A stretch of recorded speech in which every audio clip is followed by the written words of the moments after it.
Crime scene Gandhi colony में मनोज गुप्ता का घर था।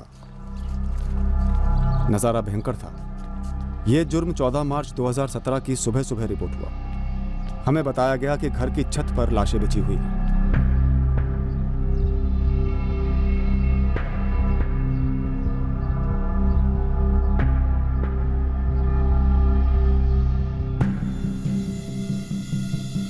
लाशों के पास बैठकर जो आदमी रो रहा था, हमें पता चलने वाला था कि ये कत्ल हुए आदमी का छोटा भाई था। जाहिर तौर पर यह एक ट्रिपल मर्डर का केस लग रहा था, पर बहुत जल्द हमें पता चलने वाला था कि इन 3 लाशों के अलावा एक चौथी लाश भी बिछाई गई थी। उस चौथे कत्ल तक पहुंचने का रास्ता लंबा होने वाला था।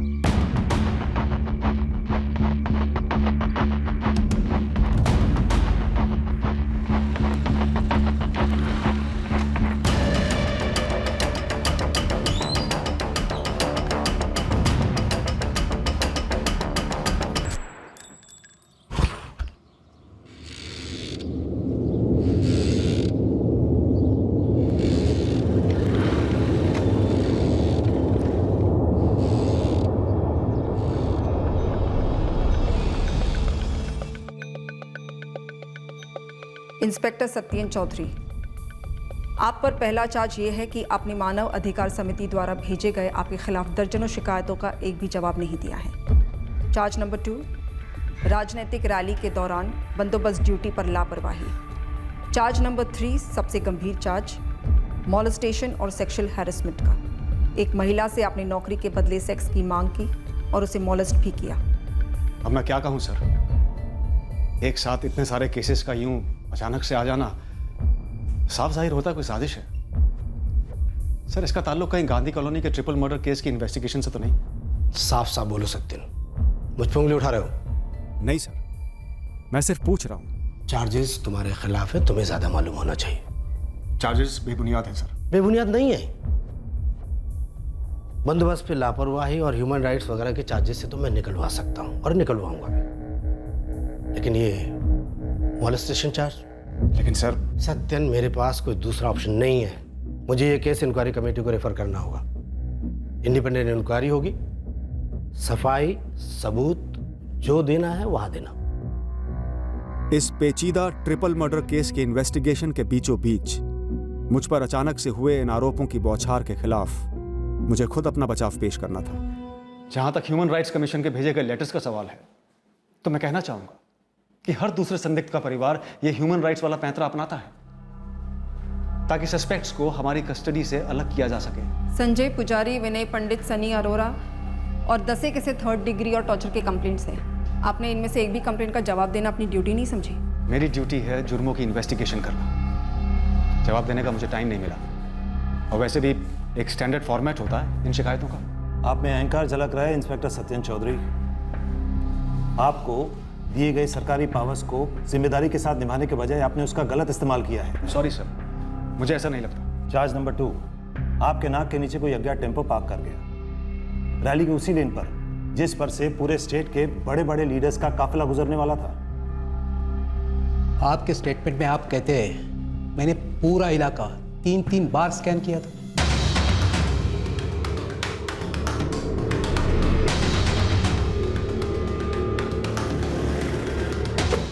ये टेम्पो है सर। कैसे पहुंचा यहाँ पे? मुझे नहीं पता सर, यहाँ कैसे आया। अंदर चेक किया? खाली है sir.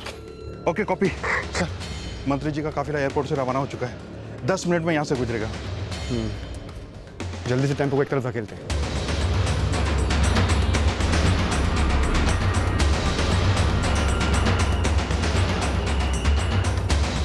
Pilot vehicle Bhavani Chowk cross कर गई है, मैदान मोड़ की तरफ आ रही है। टेम्पो वहां कैसे पहुंचा सर, किसी को कुछ पता नहीं है, लेकिन एक बात तय है कि हमने उसकी वजह से रैली या कॉन्वॉय में कोई भी अड़चन नहीं आने दी। पर आपने 3 बार स्कैन किया था अपना इलाका। कुछ भी हो सकता था। हाँ, लेकिन कुछ हुआ तो नहीं। पर हो तो सकता था ना। हाँ, हो सकता था, हमारी गलती थी, मैं कबूल करता हूं। Charge 3, molestation. उस औरत को आपने आपके थाने बुलाया? कहीं उस औरत का नाम शिवानी तो नहीं? नाम क्यों चाहिए? ताकि आप जाके उस कंप्लेंट को धमका सके। मैं इस मॉलेस्टेशन के चार्ज का पूरी तरह से खंडन करता हूं, और अगर ये वही औरत है शिवानी, तो मैं आपको बता दूं कि मैं इसे ठीक से जानता तक नहीं था। उसने एक नागरिक होने के नाते मदद के लिए फ़ोन किया और मैं एक पुलिस ऑफिसर के नाते उससे मिलने के लिए राजी हुआ। That's it.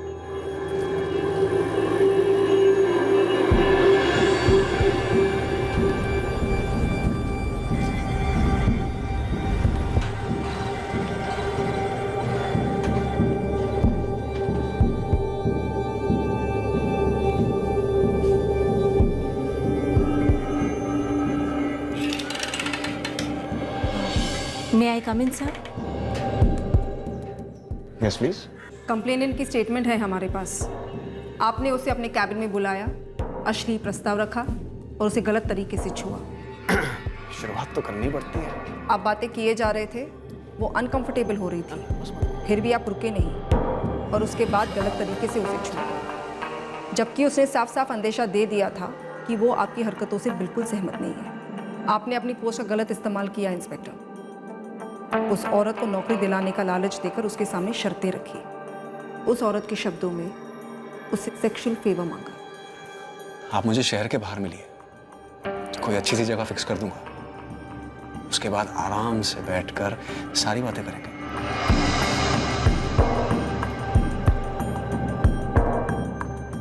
आप ही के थाने के कुछ गवाह हैं जिन्होंने ये स्टेटमेंट्स दी हैं कि जब वो औरत आपके कैबिन से निकली तब वो बिखरी हुई हालत में थी। इंस्पेक्टर, ऐसा कुछ हुआ ही नहीं।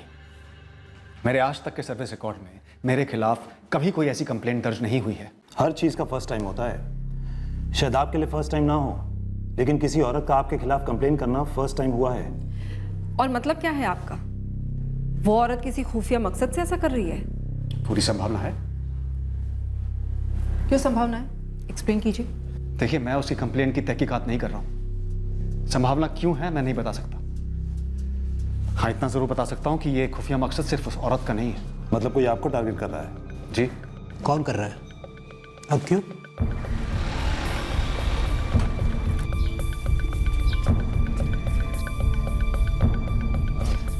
खबर है सर, आपका ट्रांसफर हो रहा है।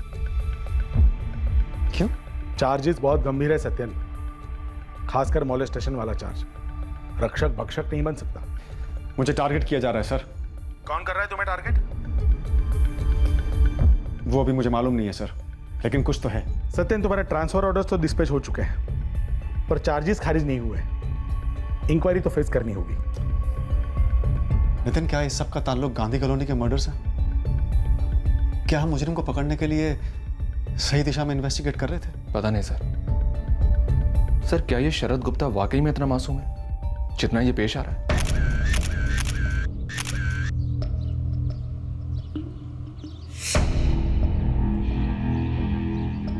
शरद, तुम्हारे घर की छत पर तुम्हारे भैया भाभी और भतीजी को मार दिया गया। कोई आइडिया है किसने किया ये सब?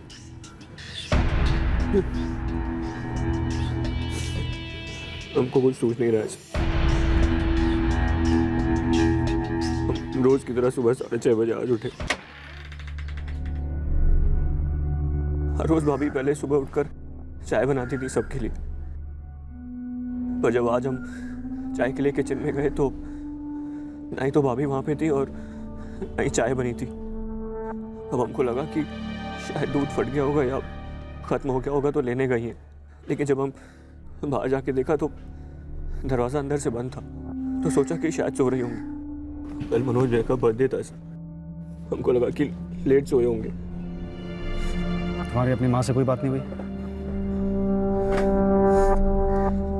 सर, मम्मी कमरे में ही रहती है, वो ठीक से चल फिर नहीं सकती, पर हम गए थे उनसे पूछने उनके कमरे में। वाह, भाभी अभी तक नीचे नहीं आई है या आकर वापस चली गई छत पर? पता नहीं बेटा, हमको तो चाय नहीं दी अब तक। चलिए हम देखते हैं। अब हमको लगा कि एक बार छत पर जाकर देखा। इतने सालों में भाभी ने चाय के लिए कभी लेट नहीं किया सर।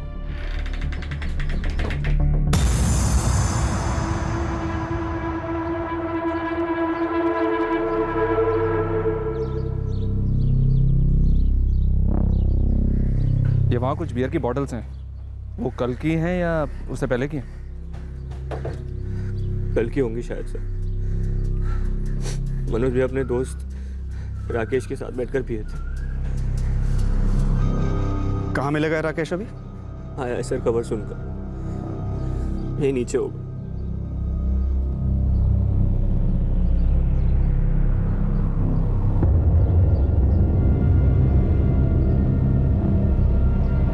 हम कुछ नहीं सुने बेटा।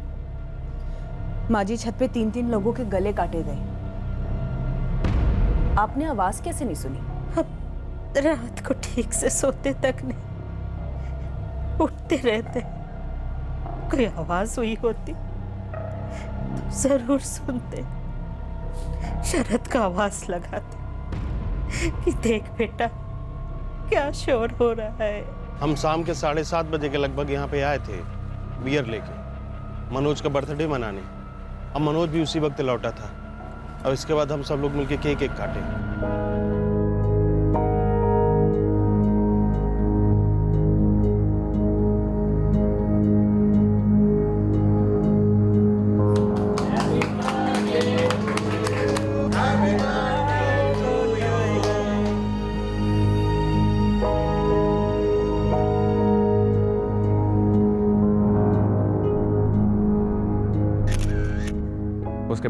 उसके बाद हम और मनोज यहाँ छत पर बैठकर बियर पी रहे थे, अब बातें कर रहे थे। नया साइट का ऑर्डर मिला है राकेश।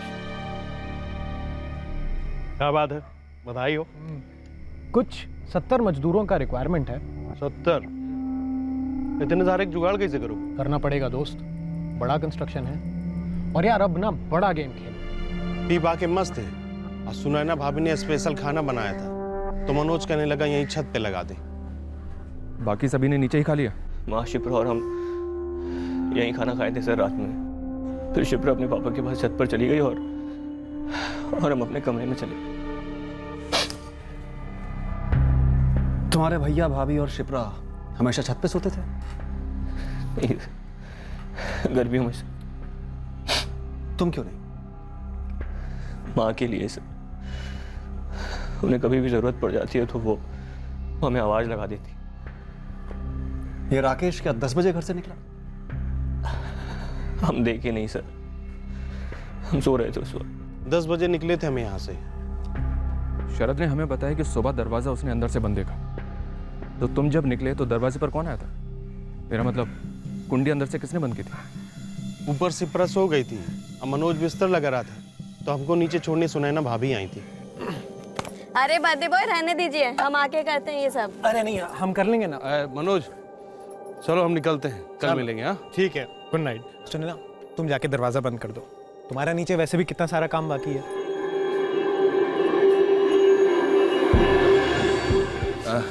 गुड नाइट भाभी। चलिए।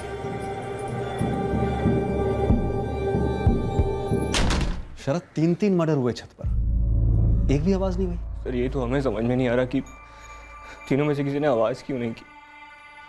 हमको कैसे कुछ पता नहीं चला सर। शरद, तुम्हारी माँ भी यही कह रही है कि उन्होंने कुछ नहीं सुना।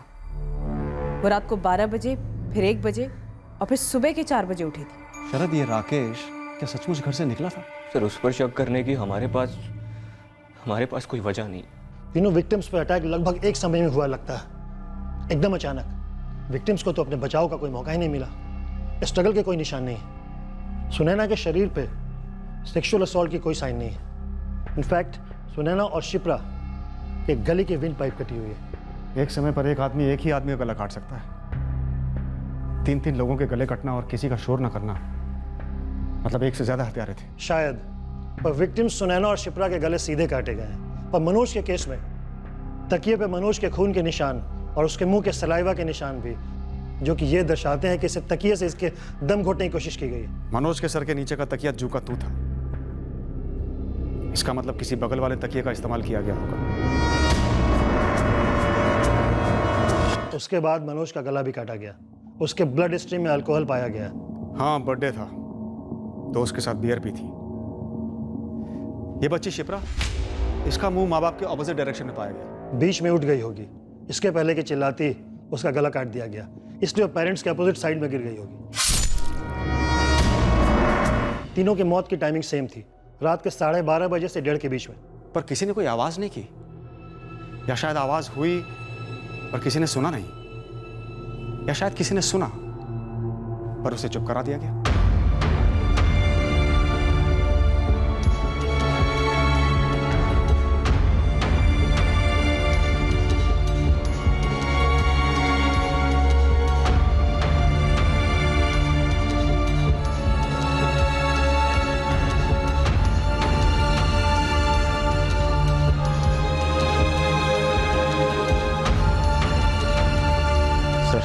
ऊपर आसानी से चढ़ सकता है कोई भी, पर 3 लोगों को मारा है तो हमलावर 1 से ज्यादा होंगे ही होंगे, पक्का। 3 विक्टिम्स, 1 से ज्यादा हमलावर और कोई आवाज नहीं। मैडम हम गहरी नींद में थे, लेकिन एक बात हजम नहीं होती, तीनों में से किसी ने भी आवाज नहीं की। मैडम वो मनोज का दोस्त है ना राकेश, हम सुन रहे थे जब वो इंस्पेक्टर साहब से बात कर रहा था। वो कह रहा था कि 10 बजे घर से निकल गया। हमका नहीं लगता। आप राकेश को जानते हैं? राकेश और मनोज का कोई मसला था क्या, या कोई घरेलू मामला? दोनों भाइयों मनोज और शरद के बीच में कोई अनबन? अब घर में तो सब कुछ ठीक ठाक ही लगता था। हाँ मैडम, और वो मनोज बहुत मेहनती आदमी था, लेबर कॉन्ट्रैक्टर का काम सीख सीख कर अपने बल पर ऊपर आया था। और शरद? वो मनोज का धंधे में हाथ बटाता था। ये लोग बहुत सालों से यहाँ रहते हैं। और जब मनोज और शरद के पिताजी उन्हें छोड़कर चले गए, तब मनोज ने बहुत अच्छे से परिवार को संभाला। क्यों चले गए उसके पिताजी? बहुत सालों पहले की बात है मैडम, लगभग 18 साल। शशिकांत जी नाम है उनका। उन्होंने दूसरी शादी कर ली थी। अब कहाँ है वो? यहीं मानसीगंज में ही रहते हैं। शरद के पास होगा उनका एड्रेस।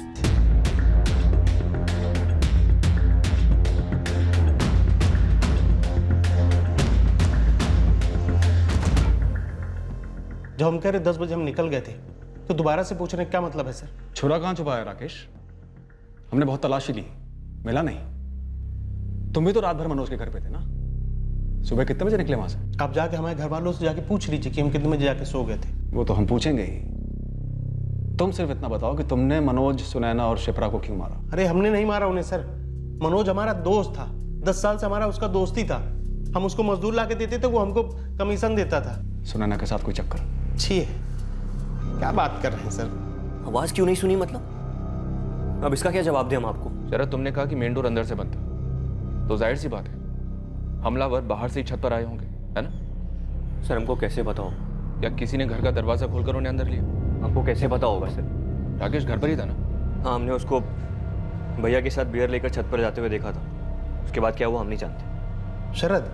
तुम नहीं तो सिर्फ शरद ये कर सकता है। शरद और मनोज की कोई अनबन थी? जहां तक हमें पता है नहीं थी।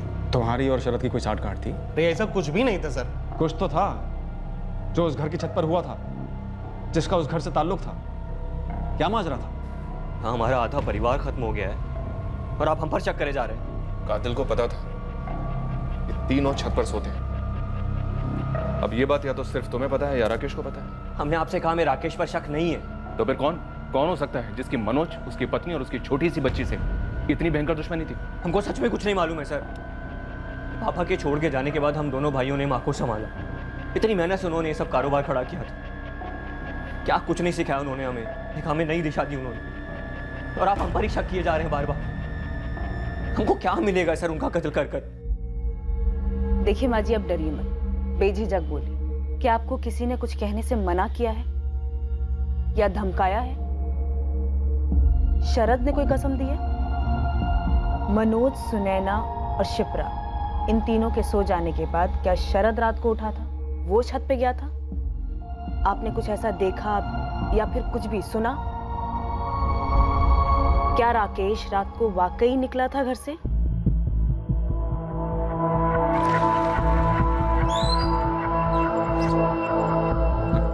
बोल गुरु। सर, सुपारी हत्या है तो एक ठोस वजह चाहिए कत्ल की, ताकि ठोस एंगल मिले टटोलने के लिए। फिलहाल 2 एंगल है हमारे पास, दोस्त राकेश और भाई शरद। राकेश हमारे रडार पर है, तू शरद का पीछा करवा। डन है सर। देखिए मनोज बिल्डिंग लाइन में लेबर कॉन्ट्रैक्टर था, कहीं वहीं से कुछ हुआ हो तो? हम उसके ऑफिस जा रहे हैं पता करने के लिए। एक बार मनोज की वाइफ सुनैना के मायके वालों से बात कीजिए ना, शायद उसने कभी अपने माँ बाप से कोई जिक्र किया हो। शशिकांत जी, अपनी पत्नी राधिका और दोनों बेटे मनोज और शरद को 18 साल पहले छोड़ के चले गए थे आप। क्यों? सर, राधिका और हम एक दूसरे के लिए बने ही नहीं थे। एक वक्त आया जब लगा कि बस बहुत हो गया और हम एक दूसरे से अलग हो गए। पर ऐसा नहीं था कि अपनी जिम्मेदारियों से अलग हुए थे। अपने दोनों बेटों के पढ़ाई लिखाई के लिए टाइम टू टाइम पैसे भेजा करते थे। कोई मनोज और उसके परिवार को क्यों खत्म करना चाहेगा? हम अपने दोनों बेटों के ज्यादा करीब तो नहीं रहे, पर सुनकर धक्का बैठा है। समझ में नहीं आ रहा है कि ये सब क्यों हुआ। जितना हम देखे सुने हैं, दोनों भाइयों के बीच बहुत ही प्रेम था, दोस्ती थी समझिए, और वो रिश्ता हमारे जाने के कारण और भी ज्यादा मजबूत हुआ था। शशिकांत जी, आपने मनोज की कोई मदद की उसका बिजनेस शुरू करने में? बिल्कुल नहीं सर, बल्कि हमको तो गर्व था कि अपने बलबूते उसने इतना बड़ा बिजनेस शुरू किया था। आपकी कोई जमीन है जो आपके जाने के बाद मनोज और शरद को मिलने वाली हो? जी नहीं। आप दोनों के अपने बच्चे हैं? जी हाँ, हमारा एक बेटा है बंटी, पर वो मनोज और शरद से कभी मिला ही नहीं, एक दूसरे की शक्ल तक नहीं देखी है। क्या करता है आपका बेटा? जी वो हायर सेकेंडरी में है।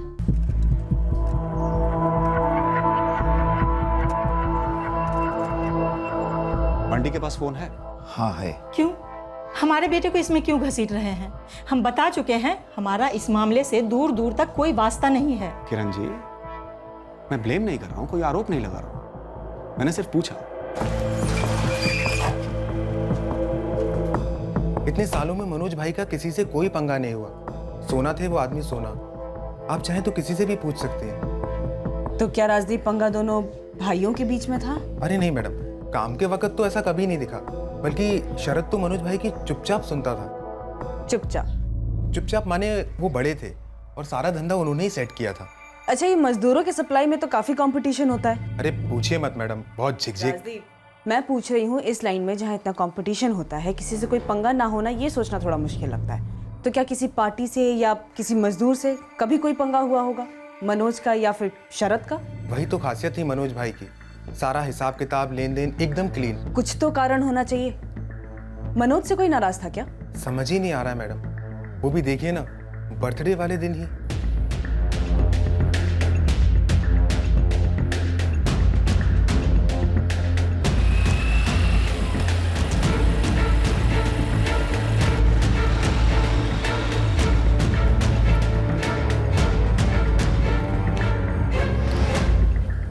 गुरु प्रशांत, छोटे बड़े सारे गिरोह टटोले हमने, किसी ने भी सुपारी नहीं उठाई इस मनोज और उसकी फैमिली की। बाहर के भी कुछ पंटरों से बात हुआ है, बाहर का कोई भी गैंग मेंबर मानसीगंज जाने की खबर नहीं। गुरु, हमें क्या लगता है ये जो कांड है वो किसी गलतफहमी में हुआ होगा। गलतफहमी में एक आदमी मारा जा सकता है, आदमी, औरत और बच्ची नो चांस। और गलतफहमी कैसी कि शरद को मारने आए और मनोज को मार गए? फिर तो भाई इस कांड की नस घर के भीतर ही है, उधर से ही कुछ हुआ होगा। क्या प्रोग्रेस है सत्यन? ये न्यूज़ फ्रंट पेज से कब बढ़ेगी? कोशिश चल रही है सर, मोटिव हाथ नहीं लग रहा है। ये लूट और मर्डर वाला एंगल रूल आउट कर रखा है तुमने? सर 3 मर्डर हुए हैं और एक भी पैसा नहीं लूटा गया, एंगल वहीं फेल होता है सर। ये औरत सुने ना, उसका कोई लव अफेयर तलाश हो। मेरी फीलिंग ये है कि कोई बाहर से नहीं आया।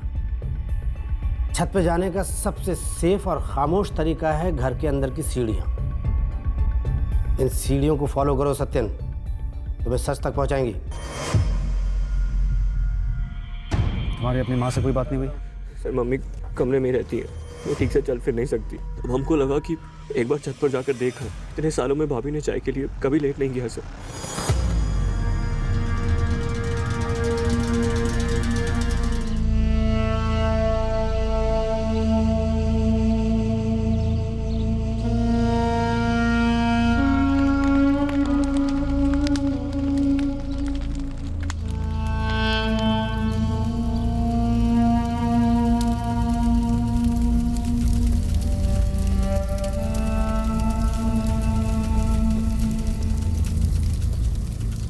इस केस में अभी तक कोई मकसद सामने नहीं आया था। कुछ तो ऐसा जरूर था जो हमें बताया नहीं गया था या हमसे पूछना रह गया था।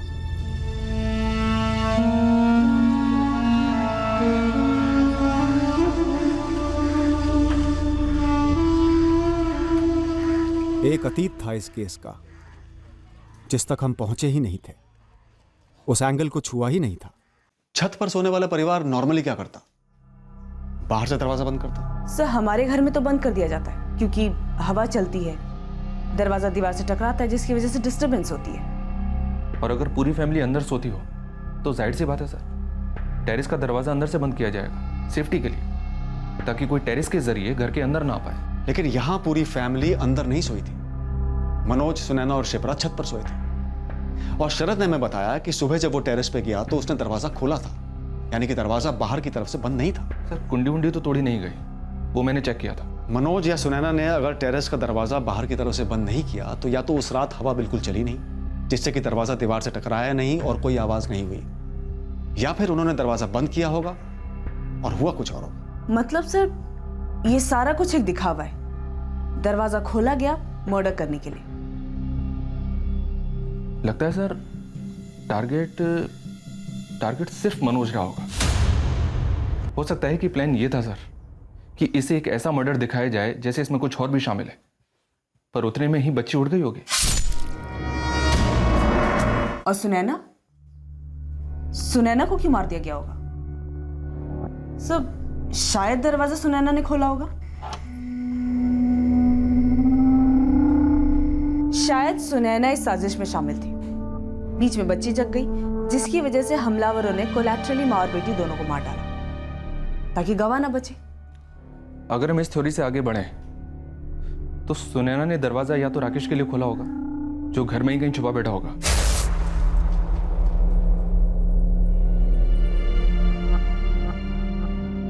और अगर राकेश नहीं सर तो सुनैना ने दरवाजा शरद के लिए खोला होगा। ये शरद और राकेश दोनों से सख्ती से पूछताछ करनी होगी। सख्ती से पूछताछ आपकी परिभाषा में 3rd डिग्री होती है, राइट? केस में ब्रेक तो नहीं मिलता तो तुरंत संदिग्धों को टॉर्चर करना शुरू कर दो। कोई भी संदिग्ध दोषी हो तो सिर्फ बातों से अपना जुर्म कबूल नहीं करता, और सख्ती से पूछताछ का मतलब हमेशा 3rd डिग्री नहीं होता। पर आपके केस में तो दोनों एक ही मालूम होता है, क्योंकि शरद गुप्ता और राकेश यादव के अलावा एक लंबी लिस्ट है जो आपके सख्ती का अनुभव कर चुके हैं। मैं एक सवाल पूछ सकता हूं आप लोगों से? या श्योर। पूछिए इंस्पेक्टर, क्या सवाल है आपका? हमें इत्मीनान था कि इस ट्रिपल मर्डर में या शरद का हाथ है या राकेश का, पर सख्ती से पूछताछ के दौरान हमें एक नई लीड मिली। सर आप हम ही से बार बार पूछे। पर अब मुश्किल ये थी कि क्या ये एक लीड थी या हमें गुमराह करने का पैंतरा। हाँ, हम जब सुबह छत पर गए तो दरवाजा छत की तरफ से खुला हुआ था सर। ठीक से याद करो शरद, दरवाजा खुला था? सर हमको बिल्कुल याद है, दरवाजा खुला था। सुनैना या मनोज कभी छत के बाहर की तरफ से कुंडी नहीं लगाते थे? ये हम नहीं जानते हैं और हम आज तक ऐसे कभी गए नहीं छत पर, लेकिन उस दिन गए तो दरवाजा खुला हुआ था, बस अब हमको इतना ही पता है। अब वो क्या करते थे तो वही बता पाते सर। अब वो तो है नहीं बताने के लिए, तो तुम उन पर धकेल रहे हो। और आप हम पर ढकेल रहे हैं क्योंकि आप लोगों को कातिल नहीं मिल रहे हैं। कौन है ये कातिल शरद? कोई तुम्हारे भाई को क्यों निशाना बनाना चाहेगा? सर हम आपको 1000 बार बता चुके हैं, हमको नहीं पता है। 15 मिनट की दूरी पर है हमारा घर मनोज के घर से। 10 बजे निकले, पैदल घर पहुंच गए। हमको रास्ते में कोई नहीं मिला, इसमें हमारी गलती है। हमारे माँ बाप ने आपको सब कुछ सच सच बता दिया कि हम 10:15 बजे पहुंच गए थे। आप लोग उस बात को नहीं मानते हैं, इसमें भी हमारी गलती है। हमने उस दिन बियर पिया था, इसमें भी हमारी ही गलती है। और हम घर जाके चुपचाप सो गए थे, इसमें भी हमारी गलती है। गलती नहीं राकेश, गुनाह, जुर्म, मनोज को मारने का जुर्म। सुनैना ने और तुमने जो प्लान बनाया था उस प्लान में बच्ची को मारना शामिल नहीं था, क्योंकि बच्ची को मार दिया इसलिए सुनैना को तुमसे जिंदा रखा नहीं गया, इसलिए तुमने उसे भी मार दिया। आप पुलिस वाले नहीं होते ना, और ऐसे हमसे कोई घटिया बात करता तो। मैं हूं पुलिस वाला और तुम आरोपी हो। अब बोलो, छुरा कहां से खरीदा था और उसे कहां ठिकाने लगाया? कभी कहते हैं हमने मारा है, कभी कहते हैं शरद ने मारा है, और सच ये है कि हमने नहीं मारा, और शरद के बारे में हमको कुछ नहीं पता है। नहीं मैडम, हमारे बिटिया ने कभी मनोज की कोई शिकायत नहीं की। क्या सुनैना ने बात बात में भी कभी आप लोगों से कोई जिक्र किया पति पत्नी के झगड़े के बारे में या किसी दूसरी औरत के बारे में? एक बार भी नहीं बोला, हमेशा खुश दिखती, मुस्कुराती। और सुनैना, क्या शादी से पहले सुनैना का कोई लव अफेयर था? अरे कैसी बात कर रही है मैडम आप? एक काम कीजिए, आप हम पर डंडे बरसा लीजिए, लेकिन बार बार हमसे एक घटिया सवाल मत पूछिए प्लीज। सुनैना भाभी और सर आपको गिननी नहीं आती, ये सब पूछते हो? हम हर कारण को टटोलेंगे, सवाल होंगे शरद। ये कत्ल घर के अंदर से हुआ है और घर के अंदर सिर्फ तुम और तुम्हारी मां मौजूद थे। वैसे तुम्हारी माताजी कोई खास कोऑपरेट कर नहीं रही है। कोई भी सवाल पूछो बस खामोश रहती है। क्योंकि उन्होंने भी कुछ नहीं सुना, जैसे कि हमने नहीं सुना था। और जब वो आपको बता रही थी आप सुन नहीं रहे थे। हम सब कुछ सुनते देखते हैं शरद, और इस वक्त ये देख रहे हैं कि मनोज का पूरा बिजनेस चूं का तू तुम्हारा हो चुका है। सर कैसी वाहियात बात कर रहे हैं आप? मनोज भैया का लेबर सप्लाई का बिजनेस उन्होंने अपने बलबूते पर खड़ा किया था, और हम शुरू से ही उनके अंडर काम करते थे। जो भी वो प्यार से देते थे हम ले लेते थे खुशी खुशी। और रही बात उनके प्रॉपर्टी के बिजनेस की, उसमें वो हमें कोई काम नहीं कराते थे, लेकिन उसमें से भी हमें वो हिस्सा दिया करते थे। इतना प्यार था हम दोनों के बीच में। प्रॉपर्टी का बिजनेस? मनोज का प्रॉपर्टी का बिजनेस भी था? साइड बिजनेस था उनका। तो कभी किसी डील में किसी से कोई झगड़ा हुआ हो? सर हम आपसे कह चुके हैं, हमें कुछ नहीं पता है। आप जाके उनके पार्टनर से पूछिए ना। साइड बिजनेस में पार्टनर्स कौन है? बालकृष्ण शुक्ला और देव कुमार सरोज हैं। तो ये बालकृष्ण शुक्ला और देव कुमार सरोज ये कहाँ मिलेंगे? यहीं मानसीगंज में? सर रहते वो चौरीपुर में है, पर मानसीगंज में आते जाते रहते हैं। इसके ज़्यादा हमें नहीं पता। राकेश को काफ़ी हिट दी सर, पर ये अपने स्टेटमेंट से टस से मस नहीं हो रहा है। और सर सुनैना के पेरेंट्स से भी कुछ नहीं मिला। कहते हैं आदर्श पति पत्नी थे दोनों। सभी के फोन रिकॉर्ड से कुछ नहीं मिल रहा सर। सुनैना और मनोज, इन दोनों के बाहर किसी और के साथ अफेयर के आसार भी नजर नहीं आ रहे। और सर शरद और राकेश, इन दोनों के कभी भी किसी भी क्रिमिनल गैंग से कोई भी कनेक्शन नहीं रहा है। मनोज के पिता शशिकांत जी, उनका बेटा Bunty? Clean sir. Sorry sir, मेरी तरफ से भी जीरो है। हिस्ट्री शीटर में से कुछ नहीं है, जेलों से भी कोई खबर नहीं है, और ना ही सामने कोई मोटिव दिख रहा है मर्डर का। बालकृष्ण शुक्ला और देव कुमार सरोज मनोज के प्रॉपर्टी बिजनेस में पार्टनर्स, दोनों को हाजिर करो। और गुरु, इन दोनों का पूरा बैकग्राउंड और इनके इस पार्टनरशिप का सारा कच्चा चिट्ठा जल्द से जल्द चाहिए। कहीं इस प्रॉपर्टी बिजनेस में तो इन मर्डर्स का मोटिव नहीं छुपा है?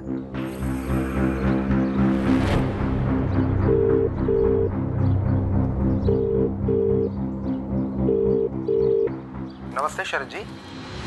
हाँ नमस्ते राज जी। अच्छा सुनो, हम कुछ दिनों तक ऑफिस नहीं आएंगे तो तुम संभाल लेना। ठीक है सर जी, मैं सब संभाल लूंगा।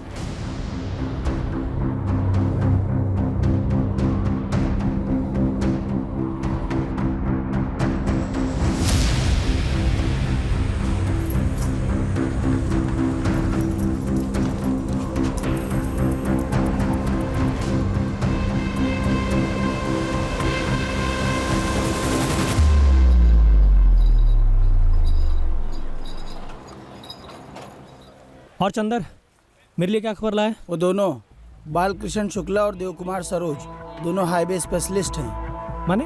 वो दोनों हाईवे से लगकर छोटी छोटी ज़मीनें खरीदते हैं, फिर बड़ी बड़ी कंपनियों को उन्हें बड़े दामों पर बेचते हैं। और ऐसे ही किसी ज़मीन को लेकर मनोज और उनके बीच पंगा हुआ होगा। कुछ लोगों को कुरेदना पड़ेगा।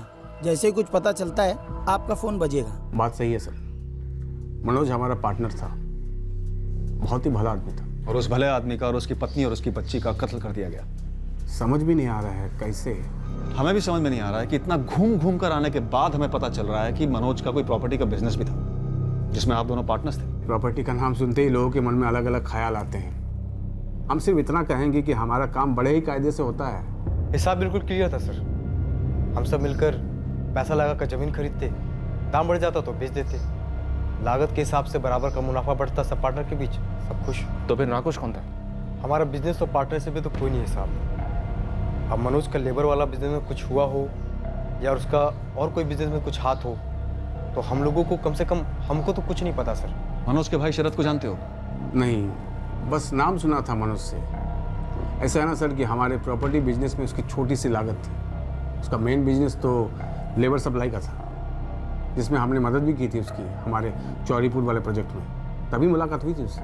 ठीक है, तो शरद को नहीं जानते, लेकिन कभी मनोज के मुंह से उसके और शरद के बीच हुए किसी झगड़े या अनबन का कोई जिक्र सुना हो? शरद के बारे में कोई भी बात जो याद है तुम्हें?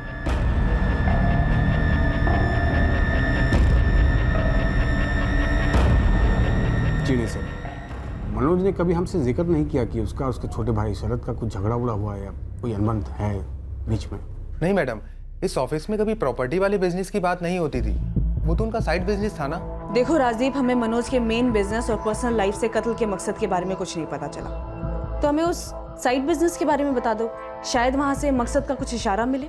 देखिए, अगर आपको प्रॉपर्टी बिजनेस के बारे में जानकारी चाहिए तो वो आपको शरद दे सकता है, या फिर मनोज भाई के 3 पार्टनर। 3 नहीं, 2 पार्टनर्स रास्ते में, बालकृष्ण शुक्ला और देव कुमार सरोज। अरे हाँ मैडम, अब तो 2 ही बचे हैं, एक तो अब इस दुनिया में रहा नहीं।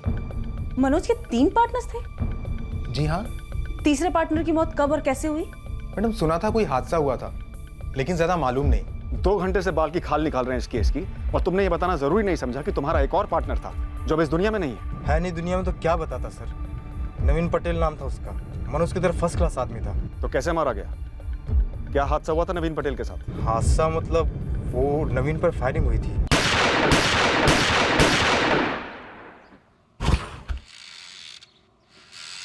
मर्डर हुआ था तुम्हारे पार्टनर नवीन पटेल का, जैसे दूसरे पार्टनर मनोज गुप्ता का हुआ, और तुमने हमें बताना जरूरी नहीं समझा? दोनों के मर्डर में कोई लेना देना हो सकता था, ये बात हमको कैसे समझ में आता सर? समझ नहीं आता तो बताते, नहीं बताया मतलब छुपाया देव कुमार।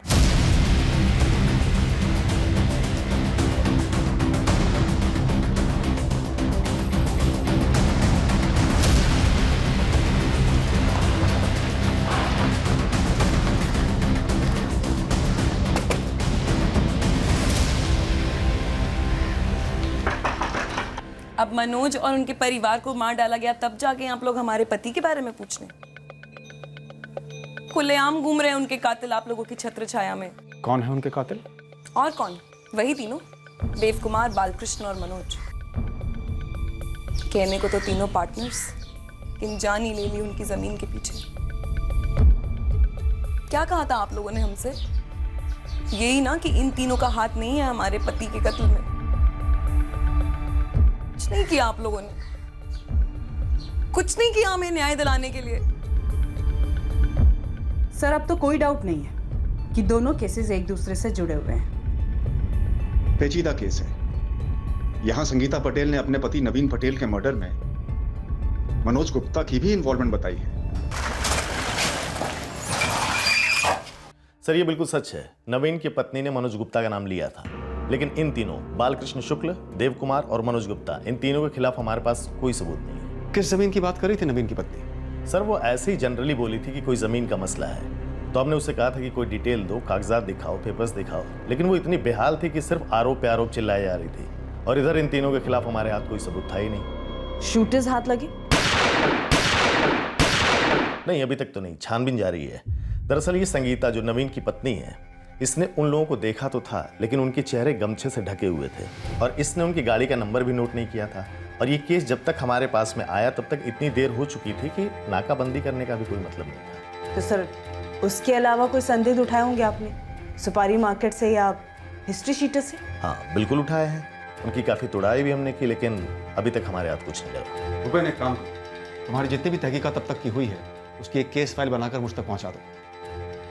मुझे लगता है दोनों केसेस जुड़े हुए और हल भी साथ ही होंगे।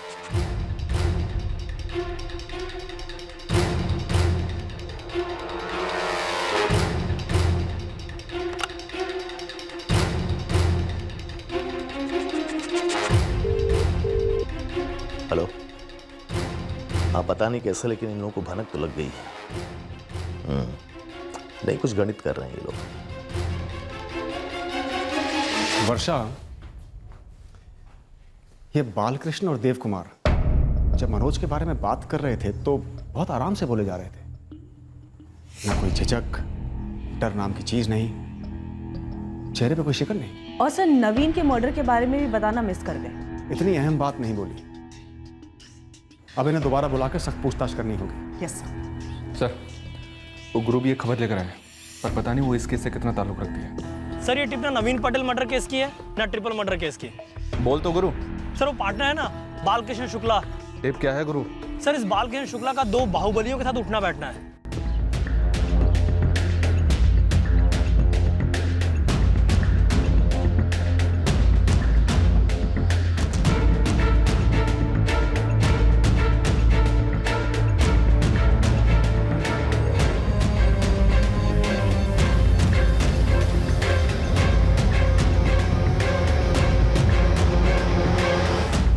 किशनलाल ठाकुर और प्रदीप कनौजिया दोनों भरतखेड़ी के बाहुबली हैं, और दोनों वहीं से पूरे जिले को रिमोट कंट्रोल से ऑपरेट करते हैं। किशनलाल ठाकुर और प्रदीप कनौजिया, अगर इन दोनों बाहुबलियों का बालकृष्ण के साथ कनेक्शन है तो पूरे आसार हैं कि नवीन पटेल और मनोज और उसका परिवार इन्हीं दोनों बाहुबलियों के हाथों मारे गए होंगे। तो सर मोटिव क्या रहा होगा? सर मुझे तो अभी भी लग रहा है कि इसमें मनोज के भाई शरद का ही हाथ है। शरद मनोज और उसकी बीवी बच्ची को मारे तो समझ में भी आता है, लेकिन नवीन पटेल को शरद क्यों मारे? जय Hind sir. Gandhi colony triple murder case कहां तक पहुंचा सत्यन? सर एक तगड़ी लीड है। मनोज का एक बिजनेस पार्टनर नवीन पटेल 3 महीने पहले मारा गया था सीमापुर में। सत्यन, मेरे पास भी तुम्हारे लिए एक लीड है ट्रिपल मर्डर केस पर, जिसका नवीन पटेल मर्डर केस से कोई ताल्लुक नहीं है। क्या लीड है सर? राकेश यादव, विक्टिम मनोज गुप्ता का दोस्त। चलिए सर, उसे हमने 2 बार स्कैन किया है, कुछ नहीं मिला।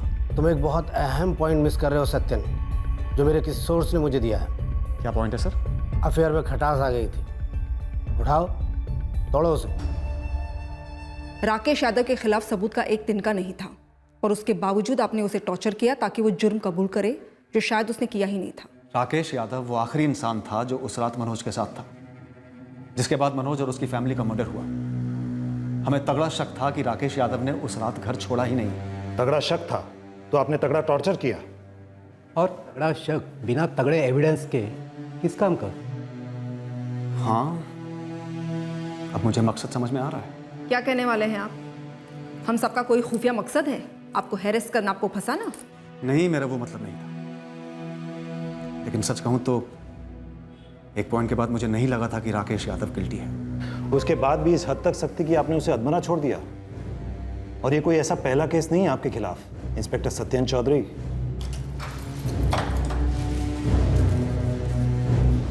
Gandhi colony triple murder case में एक नाजुक अहम मोड़ आया था और उसी वक्त मेरा ट्रांसफर भी आ गया।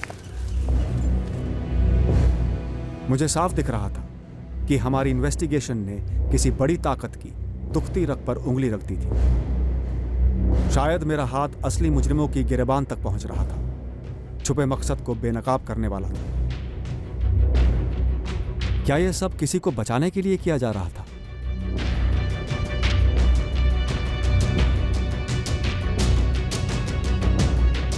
क्या यह सब इसलिए किया जा रहा था ताकि इन मर्डर्स के पीछे का असली मकसद कभी सामने ही ना आए?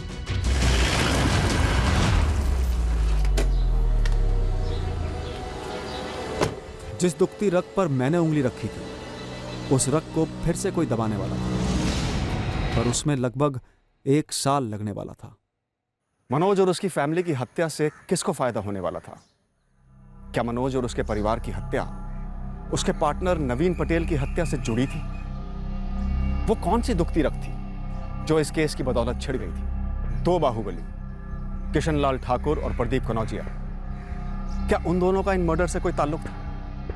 और अगर था तो क्या था?